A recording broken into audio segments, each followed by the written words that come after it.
പ്രിയരെ, മാർച്ച് 8 ഒരു അന്താരാഷ്ട്ര വനിതാ ദിനം കൂടി നമ്മളിലൂടെ കടന്നു പോവുകയാണ്. സ്ത്രീകളുടെ ഇടത്തെക്കുറിച്ച്, ജെൻഡറിനെ കുറിച്ച്, ആണിനെയും പെണ്ണിനെയും കുറിച്ചൊക്കെ, സ്ത്രീ ശാക്തീകരണത്തിനെ കുറിച്ചും ധാരാളമായി ചർച്ചകൾ നടക്കുന്ന ഒരു സമയം കൂടിയാണിത്. ജെൻഡറിനെ കുറിച്ചുള്ള ചർച്ചകൾ നടക്കുമ്പോൾ, പെണ്ണിനെ കുറിച്ച് പറയുമ്പോൾ, നമ്മളുടെ സാമൂഹിക അവസ്ഥയെക്കുറിച്ച് ചർച്ച ചെയ്യുമ്പോൾ, സ്ത്രീ സുരക്ഷയെക്കുറിച്ച്, മാതൃത്വത്തെക്കുറിച്ച്, പെണ്ണ് സമ്പാദിക്കുന്നതിനെ കുറിച്ചൊക്കെയും നമ്മൾ ചർച്ച ചെയ്യുന്നുണ്ട്. ജെൻഡർ ഈക്വാലിറ്റി ആണോ വേണ്ടത്, ജെൻഡർ ജസ്റ്റിസ് ആണോ വേണ്ടത് എന്നതും നമ്മുടെ മുമ്പിൽ ഉയർന്നുകൊണ്ടിരിക്കുന്ന ഒരു ചർച്ചയാണ്.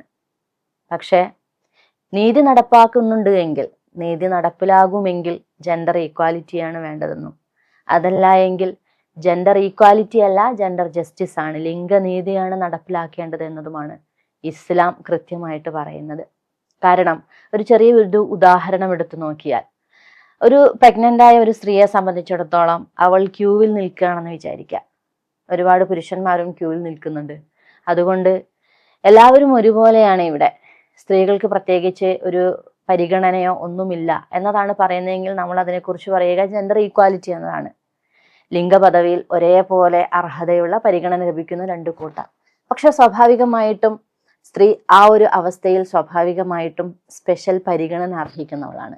അപ്പോൾ അവിടെ ജെൻഡർ ഈക്വാലിറ്റി അല്ല നടപ്പിലാവേണ്ടത്, മറിച്ച് ജെൻഡർ ജസ്റ്റിസ് ആണ്. എന്ന് പറഞ്ഞാൽ അവളുടെ ശാരീരിക മാനസിക അവസ്ഥകളെ പ്രത്യേകമായി പരിഗണിച്ചുകൊണ്ട് അവളെ പരിഗണിക്കണം.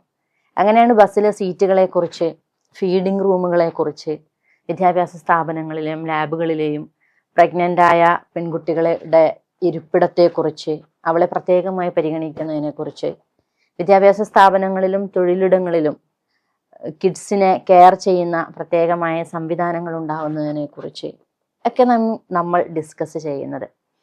അപ്പോൾ യഥാർത്ഥത്തിൽ ജെൻഡർ ജസ്റ്റിസ് ആണ് ഇവിടെ നടപ്പിലാകേണ്ടത് എന്നർത്ഥം. പക്ഷെ വേറെ ചില സമയത്ത് ജെൻഡർ ഈക്വാലിറ്റിക്ക് വേണ്ടി നമ്മൾ വർത്തമാനം പറയേണ്ടി വരും.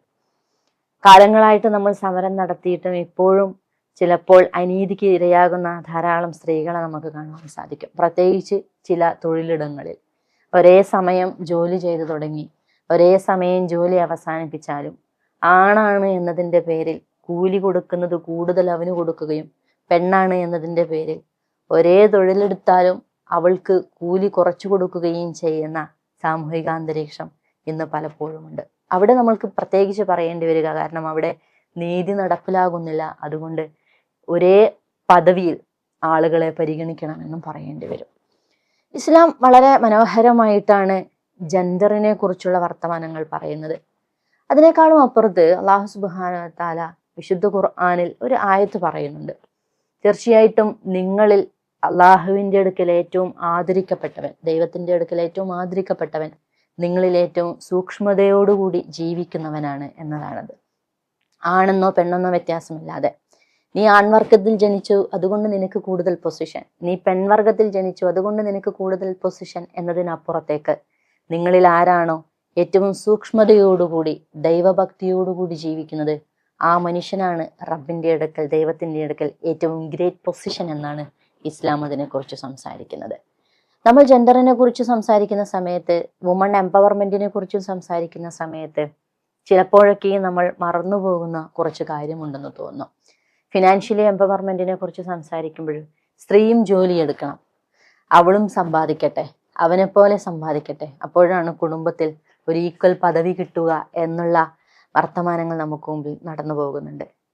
ഇസ്ലാം അതിനെക്കുറിച്ച് കൃത്യമായി പറയുന്നത് അങ്ങനെ ഒരുമിച്ച് ഒരുപോലെ ജോലിയെടുക്കുകയും സമ്പാദിക്കുകയും ചെയ്യുന്നതിലല്ല വുമൺ എംപവർമെന്റ്.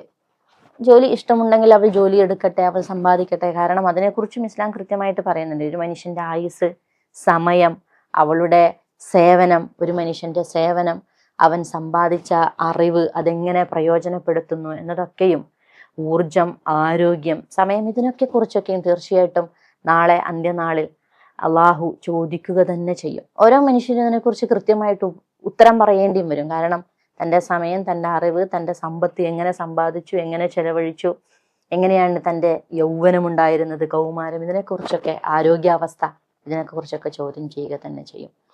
ഇങ്ങനെ ജോലിയെടുക്കാൻ ഇഷ്ടമുള്ള ആളുകൾ തീർച്ചയായിട്ടും ജോലിയെടുക്കട്ടെ. പക്ഷേ ജോലിയെടുക്കണമെന്ന് നിർബന്ധിപ്പിക്കുകയും ജോലി ചെയ്യണമെന്ന് ഫോഴ്സ് ചെയ്യുകയും അങ്ങനെ മാതൃത്വവും കുട്ടികളുടെ പരിപാലനവും പാലൂട്ടലും ഗർഭധാരണവും ഇതിനോടൊപ്പം ജോലിയും കൂടെ കൊണ്ടുപോവുക എന്ന് പറയുന്ന ഒരു ഫോഴ്സ് ചെയ്തുകൊണ്ടുള്ള ഇരട്ടിഭാരം എന്നത് വുമൺ എംപവർമെന്റല്ല എന്ന് ഇസ്ലാം കൃത്യമായിട്ട് പറയുന്നുണ്ട്.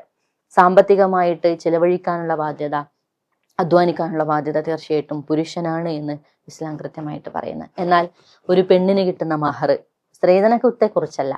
വിവാഹത്തിന്റെ സമയത്ത് അവൾ ആവശ്യപ്പെടുന്ന ധനം അവളെ വിവാഹം ചെയ്യുന്ന പുരുഷൻ നൽകണമെന്നതാണ് ഇസ്ലാം അതിന് വിവാഹമൂല്യം എന്നതിനെ കുറിച്ച് ഇസ്ലാം പറയുന്നുണ്ട്. സ്ത്രീധനമല്ല, മറിച്ച് വിവാഹമൂല്യത്തെക്കുറിച്ചാണ് ഇസ്ലാം സംസാരിക്കുന്നത്.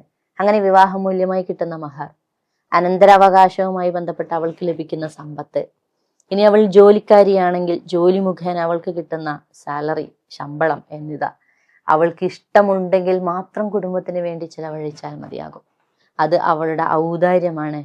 അത് പിടിച്ചു പറിച്ചു വാങ്ങുവാനോ ഭീഷണിപ്പെടുത്തി വാങ്ങുവാനോ അവളിൽ നിന്ന് നിർബന്ധപൂർവം വാങ്ങുവാനോ തുല്യ അളവിലായിരിക്കണം നമ്മൾ ചിലവഴിക്കേണ്ടത് എന്ന കണ്ടീഷൻ വെക്കുവാനോ ഒരു മുസ്ലിം പുരുഷനും അല്ലെങ്കിൽ ഒരു കുടുംബ വ്യവസ്ഥയ്ക്കോ ഇസ്ലാമിലോ ഇസ്ലാമിന്റെ കൺസെപ്റ്റ് അനുസരിച്ച് എവിടെയും അത് പ്രായോഗികവൽക്കരിക്കാൻ സാധിക്കുകയില്ല എന്ന് നമുക്ക് മനസ്സിലാക്കാൻ സാധിക്കണം. മറിച്ച് അവളുടെ സമ്പത്ത് അവളുടേതാണ്.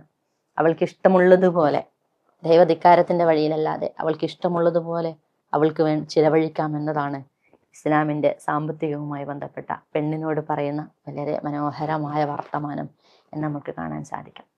ഈ സമയത്തൊക്കെ നമ്മൾ കുറച്ചുകൂടി ചർച്ച ചെയ്യുന്ന വേറൊരു വിഷയമാണ് സ്ത്രീ സുരക്ഷ എന്നതിനെ കുറിച്ച്. നമ്മളൊന്ന് ആലോചിച്ച് നോക്കുക. ഒരു കുടുംബത്തിൽ 5 ആളുകളെ വധിച്ചു, എന്നിട്ട് ഉമ്മയെ മൃതപ്രായാവസ്ഥയിലാക്കുകയും ചെയ്തു. ഇപ്പോഴാണ് നമ്മൾ ഷഹബാസുമായി ബന്ധപ്പെട്ട ഡിസ്കഷൻ ഇപ്പോഴും സമൂഹത്തിൽ നിന്നുകൊണ്ടേയിരിക്കുന്നുണ്ട്. എന്ന് പറഞ്ഞാൽ എങ്ങനെയാണ് ഒരു കൂട്ടം വിദ്യാർത്ഥികൾ തൻ്റെ കൂട്ടുകാരനെ വളരെ മാരകമായ ആയുധങ്ങൾ ഉപയോഗിച്ചുകൊണ്ട് ക്രൂരമായ നിലയിൽ കൊന്നുകളഞ്ഞത്. പാരന്റിങ് എന്ന് പറയുന്നതും വളരെ പ്രധാനപ്പെട്ടതാണെന്ന് തോന്നുന്നു. വുമൺ എംപവർമെന്റ് എന്നതിനെ കുറിച്ച് നമ്മൾ ചർച്ച ചെയ്യുമ്പോൾ മാതൃത്വം എന്നതിനെ കുറിച്ച് ഇസ്ലാം വളരെ കൃത്യമായിട്ട് പറയുന്നുണ്ട്. ദൈവത്തോട് നീ നന്ദി കാണിക്കുക, നിന്റെ മാതാപിതാക്കളോടും എന്നതാണ് റബ്ബ് വിശുദ്ധ ഖുർആനിൽ പറഞ്ഞത്. അഥവാ ദൈവത്തോട് ചേർത്ത് വെച്ചിട്ടാണ് മാതൃത്വത്തെക്കുറിച്ചും പിതൃത്വത്തെക്കുറിച്ചും പറഞ്ഞത് എന്നർത്ഥം. അപ്പോൾ അതത്ര സില്ലി മാറ്റർ അല്ല. അത് കാര്യഗൗരവത്തോടുകൂടി ആലോചിക്കുകയും ഇൻവെസ്റ്റ് ചെയ്യുകയും ചെയ്യേണ്ടുന്ന ഒരു ഉത്തരവാദിത്തമാണ് മാതൃത്വം അല്ലെങ്കിൽ പാരന്റിങ് എന്ന് പറയുന്നത്. ഒരു അച്ഛനും അമ്മയും എങ്ങനെയാണ് തൻ്റെ കുട്ടികളെ വളർത്തേണ്ടത് എന്നതിനെക്കുറിച്ച് അത്ര നിസ്സാരമായി നിങ്ങൾ അതിനെ കാണരുത്. ഗൗരവത്തിൽ പഠിക്കുകയും ആലോചിക്കുകയും പുതിയ തലമുറയെക്കുറിച്ച് ചിന്തിക്കുകയും അവരിൽ സംഭവിച്ചു കൊണ്ടിരിക്കുന്ന മാറ്റങ്ങളെക്കുറിച്ച് അറിയുകയും ആൽഫ ജനറേഷനെ കുറിച്ചും ജെൻസിയെ കുറിച്ചൊക്കെ പഠിക്കുകയും മനസ്സിലാക്കുകയും ചെയ്ത് അവരുമായിട്ട് ഇടപഴകുക എന്ന് പറയുന്ന വളരെ വലിയ ഉത്തരവാദിത്വം തീർച്ചയായിട്ടും നമുക്കുണ്ട്. അവരെ പ്രതിക്കൂട്ടിൽ നിർത്തിയത് കൊണ്ട് നമ്മൾ രക്ഷപ്പെടാൻ പോകുന്നതില്ല എന്നതുകൂടി ഈ വുമൺ എംപവർമെന്റിനെ കുറിച്ച് സംസാരിക്കുമ്പോൾ നമ്മൾ വർത്തമാനം പറയേണ്ടതുണ്ടെന്ന് തോന്നുന്നു. കാരണം മാതൃത്വം എന്ന് പറയുന്നത് വളരെ വലിയ ഉത്തരവാദിത്തമാണ്. അതിനെ നെഗറ്റീവായി കാണുകയും അതിനെക്കുറിച്ച് സംസാരിക്കാതിരിക്കുകയും ചെയ്യുക എന്നത് വലിയൊരു അപകടത്തിലേക്കായിരിക്കും തീർച്ചയായിട്ടും നമ്മുടെ സമൂഹത്തെ കൊണ്ടുപോവുക. ഒരു കാര്യം കൂടി പറഞ്ഞുകൊണ്ടെന്ന് അവസാനിപ്പിക്കുകയാണ്. സ്ത്രീ സുരക്ഷ എന്നതാണ് അതിൽ വളരെ പ്രധാനപ്പെട്ടത്. ലഹരിയുമായി ബന്ധപ്പെട്ട് വർത്തമാനങ്ങൾ നമ്മൾ പറയുമ്പോൾ ഗാർഹിക പീഡനങ്ങൾ ഉണ്ടാകുന്നത്, റേപ്പ് കേസുകളുടെ പശ്ചാത്തലം പരിശോധിച്ച് നോക്കുമ്പോഴും ലഹരി വലിയൊരു വില്ലനായി തീരുന്നുണ്ട്. സ്ത്രീകൾക്ക് നേരെയുള്ള അതിക്രമങ്ങൾ തൊഴിലിടങ്ങളിലാവട്ടെ, വഴിയാത്രക്കാരിയായ സ്ത്രീകൾക്കാവട്ടെ, ഏതവസ്ഥയിലാവട്ടെ, കുടുംബാന്തരീക്ഷത്തിലാവട്ടെ, ലഹരി എന്ന് പറയുന്നത് വലിയൊരു വില്ലനായിട്ട് മാറുന്നുണ്ട്. എന്താണ് ലഹരിയുമായി ബന്ധപ്പെട്ട് നമ്മൾ സ്വീകരിക്കുന്ന നിലപാട്? ഭരണകൂടം അതെങ്ങനെയാണ് കാണുന്നത്? സ്ത്രീകൾക്കും നേരെയുള്ള സെക്ഷൽ അബ്യൂസ് ഹറാസ്മെന്റുകളാവട്ടെ, വാക്കാലോ പ്രവൃത്തിയാലോ കമന്റുകളാലോ അവരെ ശാരീരികമായോ മാനസികമായോ മുറിപ്പെടുത്തുന്നതാവട്ടെ, ഇതിനെങ്ങനെയാണ് നമ്മൾ സമീപിക്കുന്നത്? അതുകൊണ്ട് തന്നെ ഇസ്ലാം കൃത്യമായിട്ട് ലഹരി എന്നത് ഒരു തെറ്റിന്റെ മാതാവാണ് എന്നതാണ് ഇസ്ലാം പ്രവാചകൻ അതിനെ വിശേഷിപ്പിച്ചത്. നിങ്ങൾ ലഹരിയിൽ നിന്നും പൂർണ്ണമായും വിട്ടു നിൽക്കുക എന്നതും കൃത്യമായിട്ട് ഇസ്ലാം പഠിപ്പിക്കുന്നുണ്ട്. അപ്പോൾ ലഹരി മുക്തമായ, വയലൻസ് മുക്തമായ ഒരു നല്ല നാളേക്ക് വേണ്ടിയിട്ടാണ്, അത്തരത്തിലുള്ള സ്ത്രീ ശാക്തീകരണത്തിനും സ്ത്രീ സുരക്ഷിതമായ ഇടത്തെക്കുറിച്ചാണ് നമ്മൾ സംസാരിക്കുന്നതെങ്കിൽ ചിലതിനോട് തീർത്തും നോ പറയുവാനും അതില്ലാതാകുന്ന ഒരു സാമൂഹിക അന്തരീക്ഷത്തിന് വേണ്ടി പണിയെടുക്കുവാനും തീർച്ചയായിട്ടും നമുക്ക് സാധിക്കേണ്ടതുണ്ട്. ഈ ഒരു വനിതാ ദിനത്തിൽ കൂടുതൽ പ്രായോഗികമായ ഒരുപാട് വശങ്ങളെക്കുറിച്ച്. അതിൽ വളരെ പ്രധാനമാണ് കുടുംബം, അതിൽ വളരെ പ്രധാനമാണ് നമ്മുടെ സാമൂഹിക അന്തരീക്ഷം, അതിൽ വളരെ പ്രധാനമാണ് നമ്മുടെ മക്കൾ എന്നതൊക്കെയും. അത്തരത്തിൽ നമ്മളുടെ ഡിസ്കഷൻ ധാരാളമായിട്ട് മനോഹരമായിട്ട് മുമ്പോട്ട് പോകട്ടെ എന്ന് പ്രാർത്ഥിക്കുന്നു. അതിനുവേണ്ടി ആശംസിക്കുകയും ചെയ്യുന്നു. ദൈവത്തിൻ്റെ രക്ഷയും സമാധാനവും നമ്മൾ ഏവരിലും വർഷിക്കുമാറാവട്ടെ.